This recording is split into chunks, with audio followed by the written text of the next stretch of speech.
এক গ্রামে বসবাস করত এক গরিব চাষি আর তার স্ত্রী। গরিব চাষি স্ত্রী সে নদীতে গিয়ে দুটি কলসি নিয়ে জল আনতে। সে কলসিতে জল নিয়ে নিজের বাড়ির দিকে আসতে থাকে আর বলতে থাকে, আরে বাবা রে, কলসিটা খুব ভারী, তাড়াতাড়ি পা চালাতে হবে। হাঁটতে হাঁটতে সে তার বাড়ি পৌঁছে যায়। সে ভাত রান্না করতে থাকে আর বলে, এই উনুনটাও ভালো করে জ্বলছে না, তা নয় তো তাড়াতাড়ি ভাত রান্না হয়ে যেত। আমাকে তাড়াতাড়ি ভাত রান্না করতে হবে। সকাল থেকে কিছু খাইনি, খিদেতে পেট পুরো ছটফট করছে। আর একটু তাহলে ভাতটা রান্না হয়ে যাবে। কিছুক্ষণ ভাতটা নাড়াচাড়া করার পর রান্না হয়ে গেল। তারপর তারা দুই স্বামী স্ত্রী দুজনে রান্না করা ভাত আর তরকারি খেতে লাগলো। তার স্বামী তার স্ত্রীকে বলে, তাড়াতাড়ি খাবার খাও, খাবার খাওয়া হলে বেগুন বাড়িতে যাব বেগুন তুলতে। হ্যাঁ, ঠিক বলেছ। ওরা দুই স্বামী স্ত্রী খাবার খেয়ে বেগুন তুলতে শুরু করে দেয়। বেগুন তুলতে তুলতে গরিব চাষের স্ত্রী গরিব চাষিকে বলে, ওগো শুনছো, আমি বলতেছিলাম আমাদের বাড়ির পিছন দিকে কচু চাষ করব। হ্যাঁ, ঠিক বলেছ।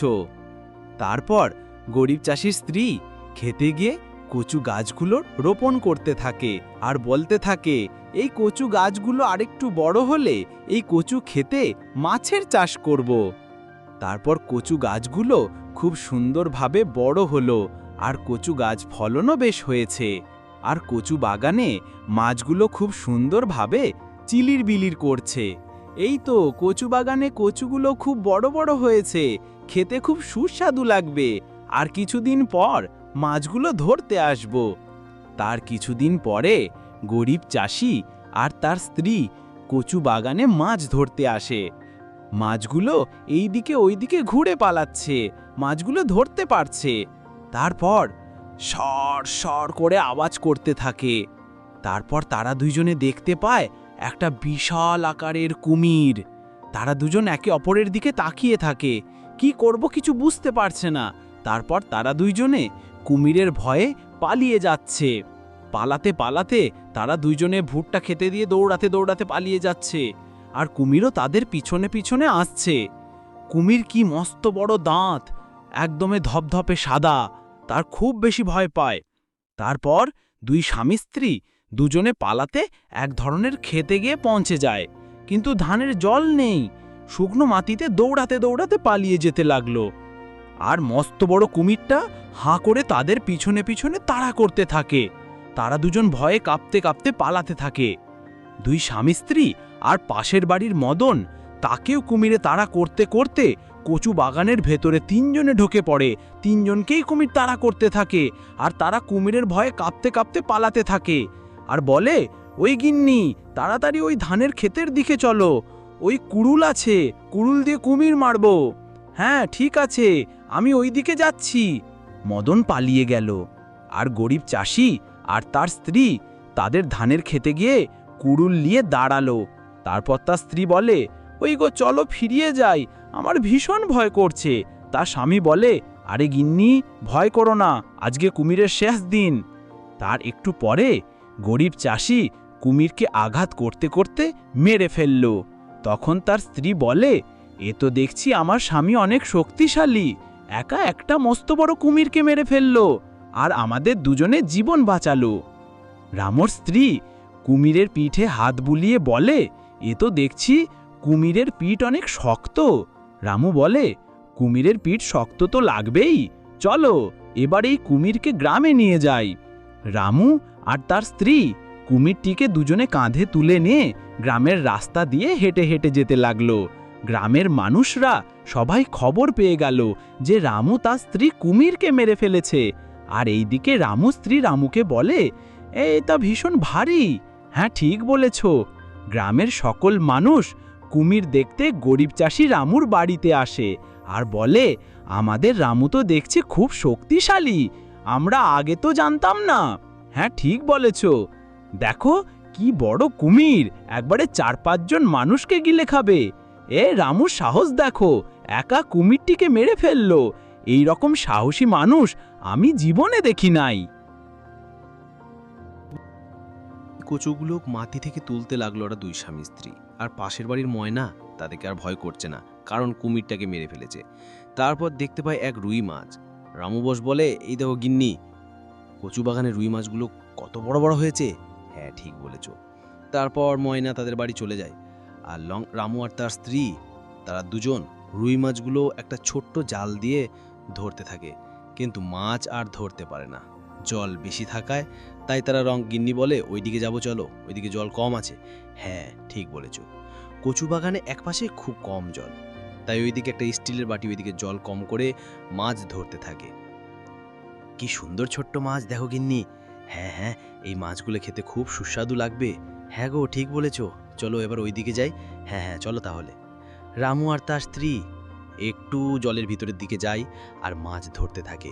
সেখানেও মাছ খুব ভালো রকমের ধরতে থাকে আর বলে, ওই দেখো গিন্নি, মাছগুলো কি বড় বড়। হ্যাঁ গো, খুব বড় মাছ, আমাদের কচু বাগানের মাছ বড় তো হবেই। হ্যাঁ, ঠিক বলেছ। তারপর তাদের জালে লেগে যায় প্রায় অনেকগুলো রুই মাছ। আর রুই মাছগুলো দেখে তার স্ত্রী পুরো অবাক হয়ে যায় আর বলতে থাকে, আরে বাবারে, এত মাছ জালে লাগবে বলে আমি ভাবতে পারি না। হ্যাঁ, আমি ভেবেছিলাম না যে এত মাছ লাগবে।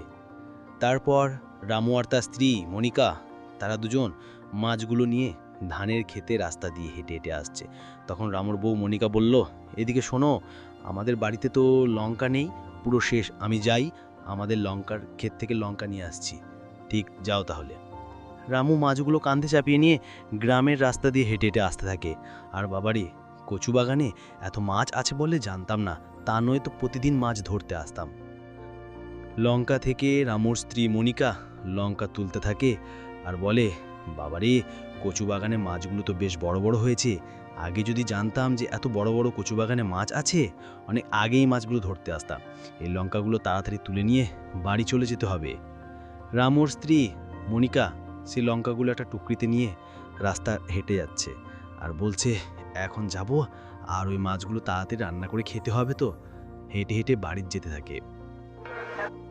বাড়িতে মাছগুলো আনতে না আনতেই সবাই দেখতে শুরু করে দেয়। তার ছেলে, বাবা, কি বড় বড় মাছ, এত বড় বড় মাছ কি করে ধরলে গো? জাল দিয়ে ধরেছি। মা, তুমিও গিয়েছিলে? হ্যাঁ খোকা, আমিও গিয়েছিলাম মাছ ধরতে। ও, আমি তখন স্কুলে গিয়েছিলাম, তা নয় তো আমি যেতাম। রামু, ঠিক, তোকে রবিবার দিন নিয়ে যাব। তারপর রামুর স্ত্রী মনিকা মাছটাকে ভালো করে আঁচগুলো মাছের গা থেকে হাঁটাতে শুরু করে দেয় আর মাছের আঁচগুলো ভালো করে ছিলে ফেলে তার উপর মাছটাকে তরকারি রান্না করতে হবে, তা নয়তো খেতে সুস্বাদু লাগবে না। তারপর মাছটাকে ভালো করে কাটাকাটি করে তরকারি রান্না করতে শুরু করে দেয়। আরে বাবারে, মাছ রান্না করছি, এটার গন্ধটা তো খুব সুন্দর। আমাদের গ্রামের সবাই বলে আমি নাকি মাছ রান্না করতে ভালো ভালো পারি। আমার হাতের তরকারি যে খাই একবার, সে চাই বারবার। তার স্ত্রী ভাত রান্না করে নিয়ে আসে আর তার স্বামীকে খেতে দেয় আর বলে, ভাতটা নাও আর তরকারিটা নিয়ে আসছি। ঠিক আছে, তাড়াতাড়ি মাছ তরকারি খুব সুন্দর গন্ধ ছড়িয়ে আমি আর থাকতে পারছি, মাছ তরকারি খাই খাই আমার মন করছে। রামু আর তার স্ত্রী মনিকা সুস্বাদু মাছ রান্না খেতে লাগলো। মনিকা বলে, মাছ রান্না খেতে ভালো লাগবে না বা আমার হাতের রান্না বলে কথা। তা যা বলেছ গিন্নি, তোমার হাতে জাদু আছে, তুমি যা রান্না করো সেটাই খেতে খুব সুস্বাদু লাগে। সন্ধ্যার সময়ও এই মাছ রান্না করবে কিন্তু? হ্যাঁ, ঠিক আছে। রামু আর তার স্ত্রী মনিকা মাছ আর ভাত খাওয়ার পর গাছের নিচে বসে কথা বলতেছিল। এদিকে শোনো গিন্নি, ধানের খেতে অনেক আগাছ হয়ে গেছে, ওইগুলো পরিষ্কার করতে হবে তো। হ্যাঁ, তা তুমি ঠিকই বলেছ। তাহলে আর বেশি দেরি না করে আমি চলে যাচ্ছি ধানের ক্ষেতের দিকে। রামু বলল, ঠিক আছে, যাও তাহলে। পরিষ্কার করতে করতে গেছে রামু, স্ত্রী মনিকা আর রামুর মা বিমলা। তারা দুজন ধানের ক্ষেতে আগাছাগুলোকে ভালো করে পরিষ্কার করে বিমলা বলে, বৌমা, পারছো আগাছা পরিষ্কার করতে? হ্যাঁ গো শাশুড়িমা, তাহলে ঠিক আছে।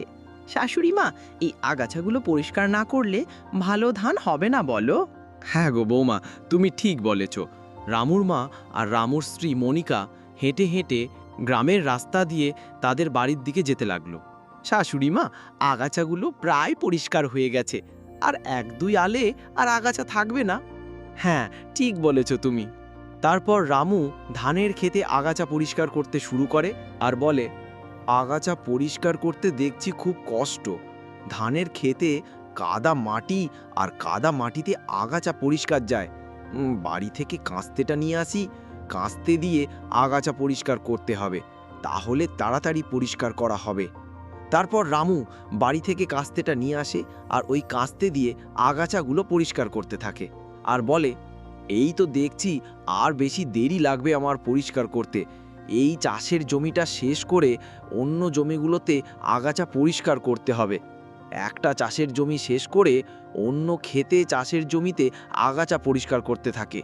আরে বাবারে, এই জমিটিতে আগাছা পরিষ্কার করে আমি বাড়িতে চলে যাব আর খাবার খাবো। তার একটু পরে খুব তাড়াতাড়ি পরিষ্কার করতে থাকে আর পরিষ্কারও হয়ে যায়।